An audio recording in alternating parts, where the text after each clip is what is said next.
Kararating ko lang. Dumating na kami. Lilinis. Ayaw ko kasi yung malikabok. Tapos lalo may pusa kami. Gabi na. Almost 12 o'clock. Oh, ayan. Buhay ng walang katulong. Tsaka kahit may katulong, ganito naman ako, Kararating lang namin. We arrive at 11. Yun, naglilinis na ako kaagad. Ayoko kasi yung maamoy. Ayoko yung masyadong, ano ba yan? Balahibo ng pusa. Magandang umaga dyan sa Pilipinas. Magandang gabi sa ibang bansa. Magandang hapon sa ibang bansa rin. Anyway, dumating na po kami. Tignan nyo naman itsura ko. Dumating po kami kaninang 8 o'clock sa San Francisco. Then it takes at least, almost 2 hours to drive back to Sacramento. Dito na po kami ni Mamang. Sa awa ng Diyos, nakarating po kami. But anyway, ito po ang ginagawa ko. Alam ko naman iba ang ating oras sa Pilipinas. Kaya ito muna. Maglilinis muna tayo. Ayan, kasi ayaw ko po yung medyo... Kasi 2 weeks tayong wala. Kaya tayo ay itong aking panglinis is bleach. Ating bathroom cleaner. Kaya po, tapos mamaya tayo dyan. Mag-map tayo. Ito po si tita nyo. Alam nyo naman mahirap naman na walang katulong kasi dito sa state. Diba? Para sa ganun bumango-bango 2 linggo po na linalinisan. Wala kami ng 2 linggo. Ayan. Tapos magmamap tayo. Ayan ang gagawin natin ngayon. Kahit papaano makakalinis na. Para bukas hindi na ako I don't have to worry about it. Ayan po. Susunod po mamaya yung ating lababo.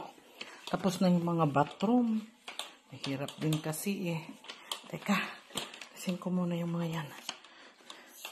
Ay, kasi merong ng asawa ko na lemon. Ayan. Hugasan ko pa yan. Tapos maglilinis pa ako ng lababo. Para ganda-ganda naman tignan. Ang hirap ng buhay ng taga-abroad. Diba? Mga OFW dyan ang kasama natin na nagtatrabaho sa abroad. Ayan. Ayan po, Tapos na yung aking, kahit walang nagluto, dapat anuhin natin yan. Punas-punasan natin. Wala naman nagluto. Alam nyo naman asawa ko Tapos ngayon, ang lilinisan po natin itong sink natin. Okay. Linis po tayo ng sink. Yan. Yan. Cleanser muna tayo. At wala na po yung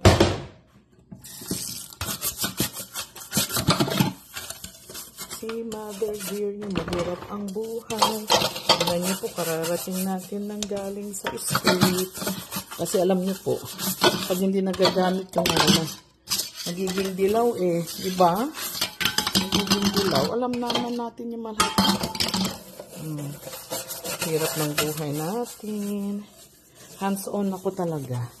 Hindi ako po pwedeng hindi lalo wala na akong katulong. Kaya ako talaga ang naglilinis.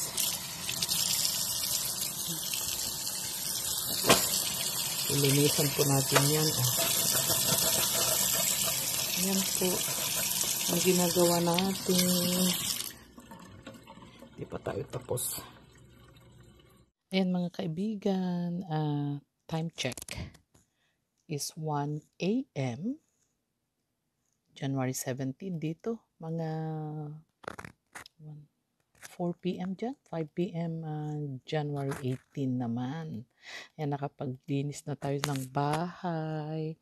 Nakapagligo na. Ito, magtatrabaho muna ako. Para tayo ay may income kahit papaano. Hindi naman pa ako inaantok. Kasi ang dami pong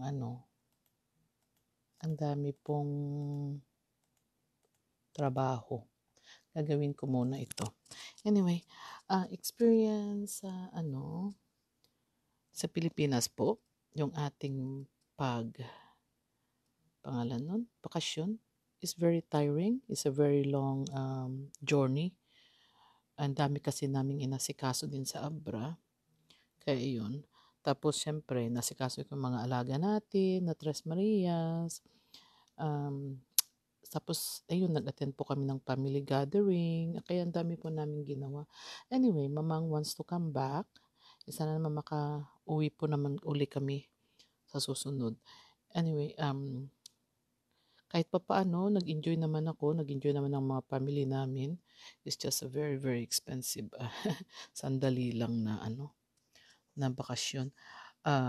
Thank you PB team for the generosity sa pag-welcome nyo sa akin, lalo na sina Sir Paul, sina RJ Cooper's Vlog, si Jacob, the Mang Juan Shusho, sina Mang Ellie, Peter Paul, si Madam Yula, lahat po ng aking mga kaibigan ng industry, sa ating mga industry, mga movie industry, mga fashion industry. Salamat sa inyong lahat.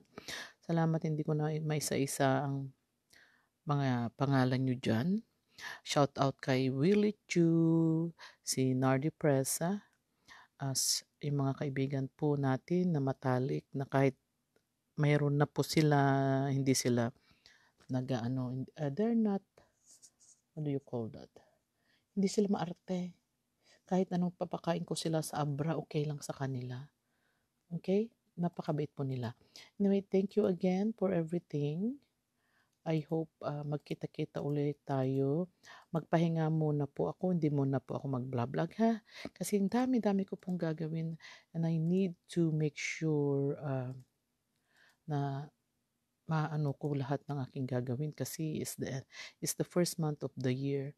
Kaya magpahinga muna ako, magte-take over po ng Tres Marias. Panoorin niyo po sila, sina Kuya Tutoy Vlog, at saka si RJ po, Cooper's Vlog, sina Jacob. Sila po magte-take over muna sandali. I will come back. I will let you guys know. Salamat ha. Andito pa ako palagi. I'm always gonna be here no matter what. Okay? Kahit anong mangyari, mahal ko kayo lahat. Ito pa nag-aano ng email. Okay? Siguro matagal pa ako po na dito. Again, from the bottom of my heart, thank you Philippines, thank you everyone, Ma'am Belen, sina Kuting, sina Madam Ethel, sina Sir June, lahat po ng katuwang namin sa Abra, si Manang Pinang, lahat, hindi ko na maisa-isa sa inyo, hindi ko na maalala. Lahat na tumulong sa amin, salamat sa inyong lahat. From the bottom of my heart and my family, thank you. God bless. Kita-kita ulit tayo. Basta panoorin niyo pong Tres Marias ha. Sila muna ang mag-take over kasi ang dami ko pong gagawin. Salamat.